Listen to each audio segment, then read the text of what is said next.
वडा बघा, मस्त क्रिस्पी, टम्म फुगलेला आणि आतून मस्त सॉफ्ट जाळीदार तयार झालेला आहे.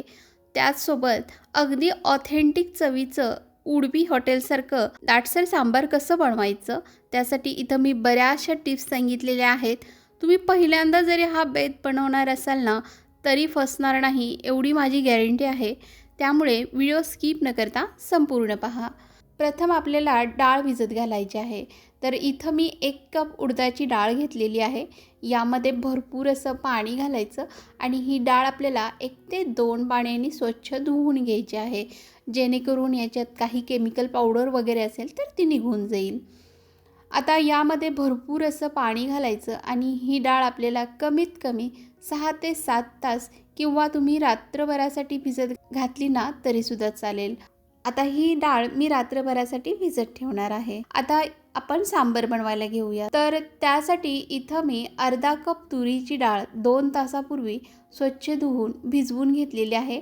डाळ अशी मस्त सॉफ्ट अशी भिजली गेलेली आहे. आता ही डाळ आपण कुकरमध्ये काढून घेऊयात आणि यामध्ये डाळीच्या 2 ते 3 पट पाणी घालायचं आहे. आता यामध्ये अर्धा चमचा हळद घातली, थोडंसं तेल घालायचं आणि कुकरला झाकण बंद करून याच्या 2 ते 3 शिट्ट्या काढून घ्यायच्या, जेणेकरून डाळ चांगली सॉफ्ट शिजली जाईल. आता इथं मी लिंबाच्या आकाराची चिंच घेतलेली आहे. याला एकदा स्वच्छ पाण्याने धुवून घ्यायची आणि नंतर यामध्ये पाणी घालून ही आपल्याला भिजत ठेवायची आहे. तोपर्यंत आपण भाज्या चिरून घेऊ. तर भाज्यांमध्ये इथं मी एक मीडियम साईजचं वांगं कट करून घेतलेलं आहे. एक छोटा आकाराचा बटाटा कट करून घेतलेला आहे. थोडंसं गाजर आणि फरसबीन घेतले. त्याचबरोबर 2 कांदे असे स्लाईस करून घेतलेले आहेत. 2 मीडियम साईजचे लाल टोमॅटो असे क्यूबमध्ये कट करून घेतलेले आहेत. आता इथं तुम्हाला अजून काही भाज्या हव्या असतील तर तुम्ही त्या ॲड करू शकताय किंवा यातील एखादी भाजी तुम्हाला आवडत नसेल तर ती तुम्ही स्किपसुद्धा करू शकताय. आणि भाज्या चिरेपर्यंत हे बघा, आपली डाळसुद्धा मस्त अशी शिजली गेली आहे. मस्त सॉफ्ट अशी शिजली गेली आहे. याला चांगलं मिक्स करून घेतलं. आता आपण सांबारला फोडणी मारूयात. त्यासाठी पॅनमध्ये मी तेल गरम करून घेतलं. यामध्ये पाव चमचा मेथी, अर्धा चमचा मोहरी, कढीपत्ता आणि पाव चमचा हिंग घातलं आणि थोडा वेळ परतून घेतलं. फोडणी चांगली परतून झाली की यामध्ये स्लाईस केलेला कांदा घालायचा आणि कांदा आपल्याला हलकासा सॉफ्ट होईपर्यंत परतून घ्यायचा आहे. कांदा खूप असा जास्त परतवून घ्यायचा नाही. कांदा परतून झाला की यामध्ये टोमॅटो घालायचं आणि टोमॅटोसुद्धा 1 ते 2 मिनटं आपल्याला परतून घ्यायचं आहे. टोमॅटोसुद्धा आपल्याला खूप जास्त परतवून घ्यायचं नाही. टोमॅटोसुद्धा परतून झालं की मग यावर आपण कट करून घेतलेल्या सर्व भाज्या ॲड करायच्या आहेत आणि ह्या भाज्यासुद्धा आपल्याला तेलावर चांगल्या 2 ते 3 मिनटं परतून घ्यायच्या, म्हणजे भाज्यांचा कच्चेपणा निघून जातो.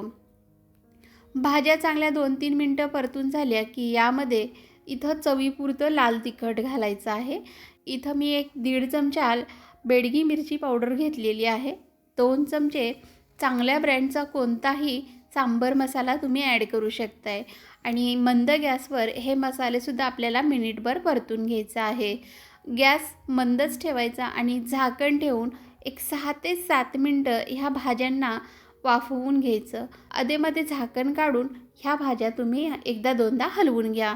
तर मी 2 वेळा भाजी झाकण काढून हलवून घेतली होती आणि भाजी आपली बऱ्यापैकी म्हणजे जवळजवळ 60 ते 70% इतक्या भाज्यासुद्धा आपल्या शिजलेल्या आहेत.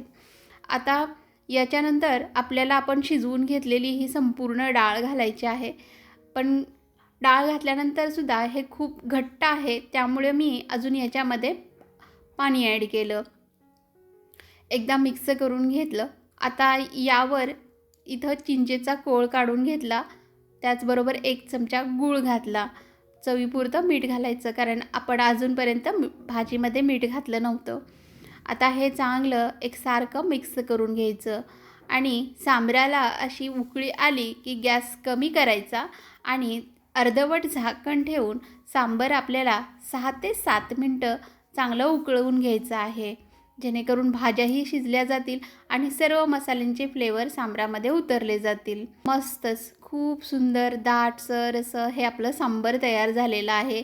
अजून थोडा म्हणजे डाळ जसजशी घट्ट होईल तसतसं हे सांबर थोडं अजून घट्ट होईल. तर हे बघा भाज्यासुद्धा अगदी मस्त शिजले गेलेले आहेत. आता गॅस बंद करूया आणि हे बाजूला ठेवूया. आता आपली डाळसुद्धा बघा मस्त अशी मी रात्रभर भिजवून घेतली होती आणि मस्त अशी डाळ चांगली फुगलेली आहे. मिक्सरचं छोटं भांडं घ्यायचं आणि डाळीतून संपूर्ण पाणी निथळवून मगच डाळ आपल्याला वाटून घ्यायची आहे. डाळ वाटताना खूप जास्त डाळीमध्ये पाणी ठेवायचं नाही, जेणेकरून वडे आपण जेव्हा बनवतो तेव्हा बिघडणार नाहीत. तर पाणी निथळवूनच मग आपल्याला ही डाळ वाटून घ्यायची आहे आणि एकदम बारीक अशी डाळ वाटायची. लागलं तर यातीलच 1 ते 2 चमचे इतकंच पाणी घ्यायचं आहे. तर हे बघा मी फक्त यामधील 1-2 चमचे पाणी घेतलं आणि डाळ अशी मस्त सॉफ्ट अशी दळून घेतलेली आहे. आता याला आपण एका भांड्यामध्ये काढून घेऊयात. तर पाहू शकताय मी याच्यामध्ये खूप कमी पाण्याचा वापर करून ही डाळ वाटून घेतलेली आहे. तर याच प्रकारे आपण बाकी राहिलेली संपूर्ण डाळ वाटून घ्यायची आहे. तर हे बघा मी संपूर्ण डाळ अशी वाटून घेतलेली आहे.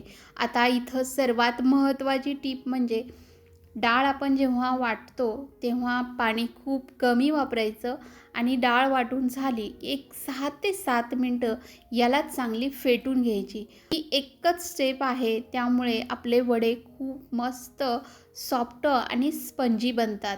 हे मिश्रण आपल्याला चांगलं 6 ते 7 मिनटं फेटून घ्यायचं आहे. तर हे बघा आपलं हे मिश्रण कसं तयार झालं हे ओळखायचं. तर बाऊलमध्ये पाणी घ्यायचं आणि तयार पिठामधील मिश्रण या पाण्यामध्ये सोडायचं. पाण्यावर असा गोळा तरंगायला लागला की समजायचं हे मिश्रण आपलं परफेक्ट तयार झालेलं आहे. तर आता चवीसाठी इथं मी थोडंसं आलं, कोथिंबीर आणि मिरची घेतली आहे. याला घालायचं. मीठ आपण आत्ताच इथं वापरणार नाही. हे सर्व घालूनसुद्धा 1-2 मिनटं याच्यामध्ये मिक्स करून घ्यायचं. सर्वात शेवटी आपल्याला यामध्ये मिठाचा वापर करायचा आहे. तर मी एकीकडे तेल गरम करत ठेवलेलं आहे आणि नंतरच या मिश्रणामध्ये मीठ घातलेलं आहे आणि हे चांगलं मिक्स करून घ्यायचं. तर आता आपण वडे बनवायला घेऊयात. तर इथं मी वाटीवर एक कॉटनचा कपडा ओला करून घेतलेला आहे. आता हातसुद्धा आपल्याला ओला करून घ्यायचा आहे आणि या कपड्यावर असं पीठ घालून मग आपल्याला वडा बनवून घ्यायचा आहे. आणि वडा बनवून झाला की याच्यामध्ये असं छिद्र करायचं. हाताला थोडंसं पाणी लावून घ्यायचं आणि वाटी हातावर अशी उपडी करून घ्यायची. मस्त असा वडा निघला जातो आणि मस्त असे तेलामध्ये वडे सोडून द्यायचे. वडे सोडताना तेल खूप गरम नसावं, तर तेल मीडियम गरम असावं. तेल मीडियम गरम झालं की गॅस मीडियम करायचा आणि नंतरच यामध्ये आपण एक एक वडा सोडणार आहोत. वडे सोडताना हळूच सोडायचे म्हणजे हाताला चटका वगैरे लागणार नाही. आणि वडे हाय फ्लेमवर सुद्धा भाजायचे नाही, तर मीडियम फ्लेमवरच आपल्याला हे वडे चांगले भाजून घ्यायचे आहेत. तर पाहू शकताय अगदी मस्त असे टम्म आपले हे वडे फुगलेले आहेत. अशाच प्रकारे बाकीचे सुद्धा आपण बनवून घेऊयात. तर वडे मस्त क्रिस्पी टम्म फुगलेले, आतून मस्त सॉफ्ट जाळीदार तयार झालेले आहेत. त्याचबरोबर सांबारसुद्धा अगदी मस्त ऑथेंटिक चवीचं झालेलं आहे. तर कसा वाटला तुम्हाला आजचा मेनू? आवडला तर अवश्य ट्राय करून बघा. कसा झाला कमेंट करून अवश्य कळवा. पुन्हा भेटूयात नवीन रेसिपीसोबत. तोपर्यंत मस्त खा आणि स्वस्त रहा. धन्यवाद.